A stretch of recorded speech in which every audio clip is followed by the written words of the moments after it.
live trading kii aan sameynayna wey maanta oo khamiisa 3 July si toos ah u arkaysaan dabcan trade-ka waa live waana goldie 15 minute time frame waana suuqii London marka ardadana hadda live-kay gula jiraan si toos ah waxa u sameynaynaa live trading inshallah marka waa isla arki doonaa trade-kan silka 70 bib baa ka raadinaynaa asalkana waa 50 bib 1.4 kaas wey inshallah waana isla arki doonaa biidhnillah TB1keena markuu gaaro suuqa waa ku barkifan garaynaynaa faa'iidadana waxbaa ka xiranaynaa inshallah waxaan is leeyahay inkastoo uusan dhaqaaq badan jirin oo galabta ama suuqa NY uu soo baxay NFP waa soo baxaya sida arkaysaan marka waxaa laga yaabaa inuu suuqa London uu isdiyaarinayo oo range noqdo ama dhaqaaqiisa uu yaraado maadaama dhaqaaqyadu ay galabta cuslaan karaan oo ay ma fahantay marka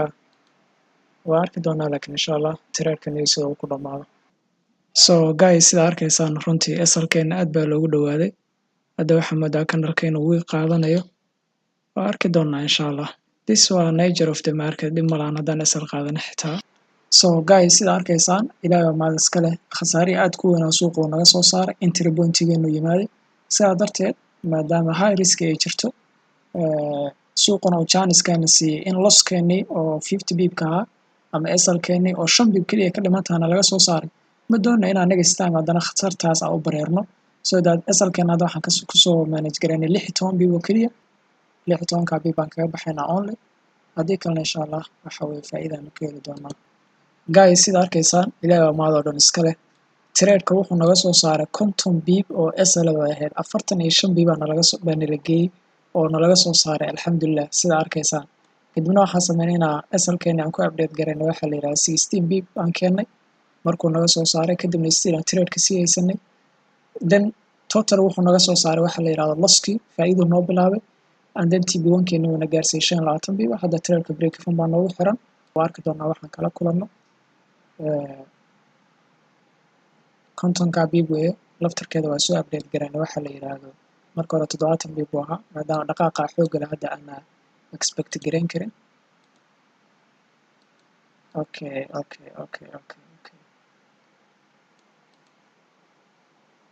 so TB2 35 bib iyadana waa hit alxamdulillah it's done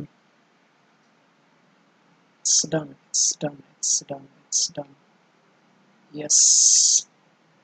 ilaahay waa iska leh so that means still waa sugi karnaa inshallah 50keena bib alxamdulillah guys boom the last second week wuu noo qaatay so 50keena bib inshallah ma jajabna biidhnillah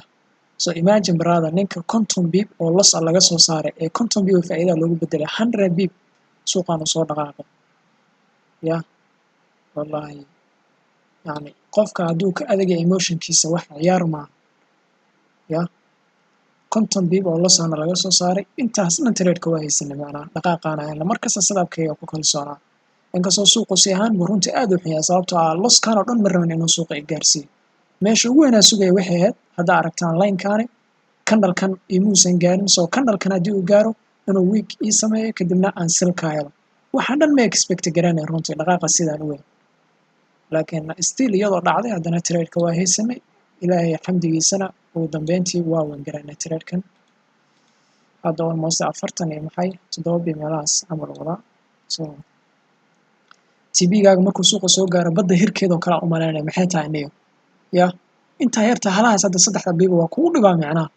sida hirka badda oo kaleeto aragti biyaha banaanka markaa joogtid cagaagay soo gaarayaan waa ka laabanayaan waa soo gaarayaan waa kala saas camal waa laba caadiysa